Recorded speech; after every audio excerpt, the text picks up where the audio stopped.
Ging. Nandito kami sa Masbate. Nakaparking kami ng park.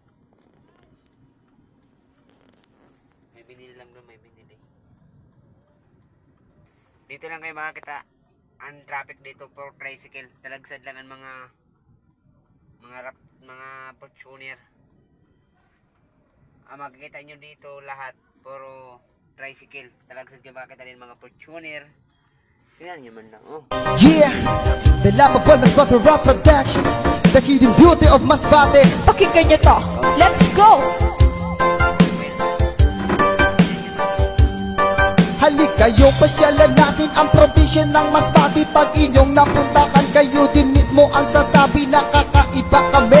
At meron kaming sinabi, kaya go mga turista, travel tayo pa Masbate. At silipin ng kaganda ka ng aming lugar. Dito di ka malulugi, gumastos ka man ng dollar, masusulit ang lahat. Pagod mo man at puyat, pag nakita mo ang view, ang sasabihin mo, Relax! at ito ang mga lugar na kailangan puntahan. Pwede mo rin dalhin dito pamilya o kaibigan. Pwede kang mag-outing-outing, lalo na mag-picture taking. Mahiga ka sa buhangin, nagaan-gaan ang feeling. Punta ka ng Bitoon Beach, pati sa Nagaraw. Punta ka ng Manok-Manok.